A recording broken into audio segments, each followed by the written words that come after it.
In any case, good afternoon, and thank you for having me here. I'm very excited to be here. I appreciate Dr. Waldman having faith in me to be at the conference, and I appreciate all of you coming here and not hitting the tables or the pool or any of the other fun things that are there.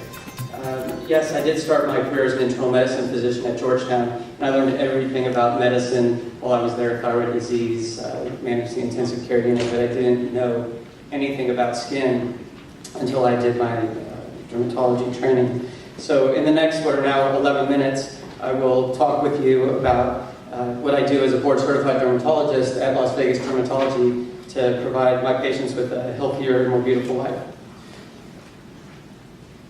Options for the treatment of acne are many, and it's hard to pick just 10 tips. So what I would like to emphasize throughout the talk is that if you only remember 3 things from the talk, that the most important things are to wash, to medicate, and to moisturize. If you do those 3 things, you'll be far ahead of everybody else, and I think those are the key points. So I will not be using brand names from any of the companies that I speak for, and I'm not being compensated for mentioning some of the products that I do talk about, because we do offer different products in the office that I think are helpful for acne, and you'll see those. I think acne, just to be the most basic about it, is a disorder of the sebaceous glands, and they can be infected, purulent, plugging of the sebaceous glands. You have multiple different types of comedones. It's every teenager's rite of passage. It's every college student's exam night surprise. It's every sports player's acne when they don't wash themselves off, and it's a hormonal nightmare. There are a ton of different acne washes that are out there. We have some that we sell in the office, but I think, again, if you do nothing else but just wash, even with bar soap, you're way ahead of the game. The benzoyl peroxide washes are the keratin layer, and they cannot be used in someone who is allergic to aspirin, and they also can't be used in pregnant women. And in fact, both salicylic acids and benzoyl peroxide can't be used during pregnancy, nor can topical retinoids like tretinoin. Hibiclen's wash is a great therapy for people who have really infected appearing skin, and bleach baths are very good. Half a cup of bleach and a full tub of bath water for somebody who just has acne fulminans, which would be acne everywhere. They can sit in that bath for 5 minutes and then wash it off.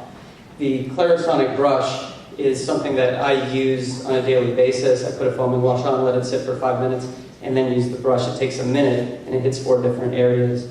But I think that it's a great therapy. Once you have a clean canvas on which to place your medication or your moisturizer, it will be more effective.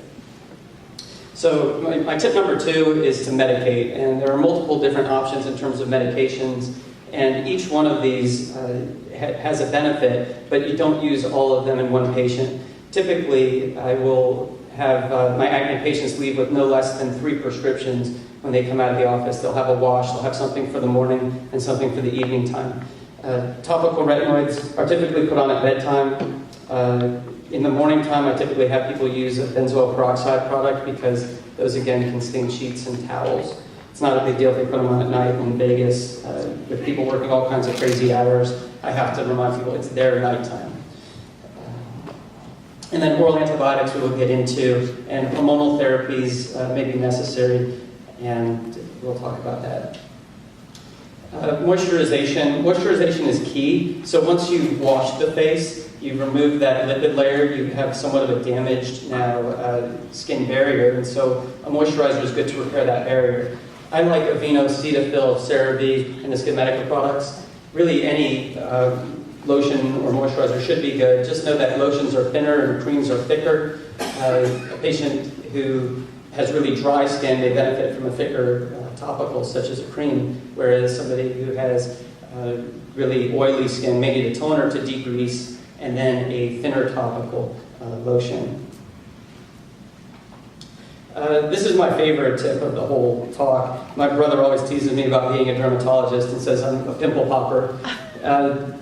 Yes, if it's ready to go, pop it. This is a patient who has Fabry Raccusho, which is solar elastosis with open comedones. But in anybody who has acne,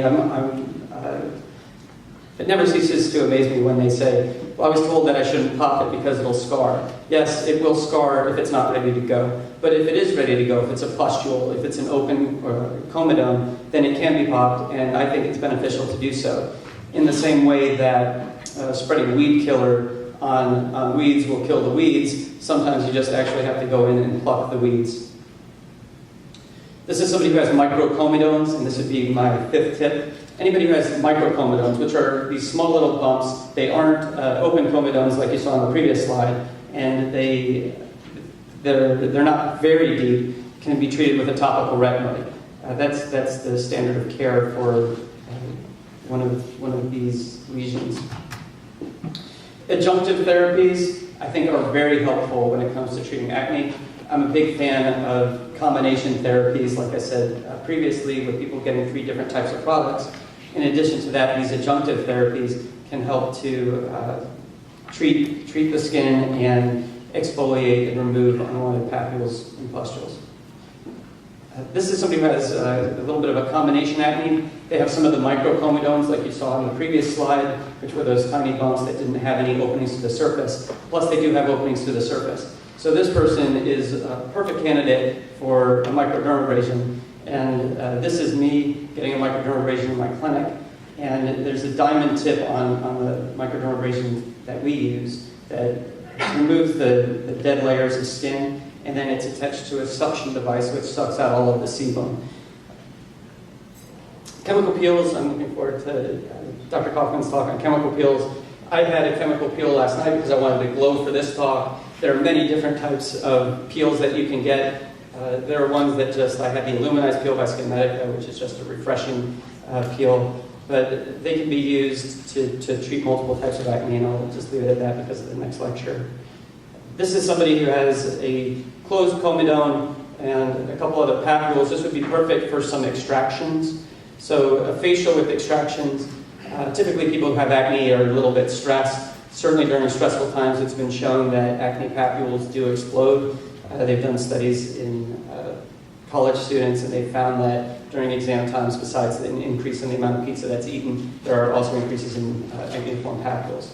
So a relaxing massage plus an extraction, an 11 blade, and then squeezing out the comedone is quite useful and will improve appearance.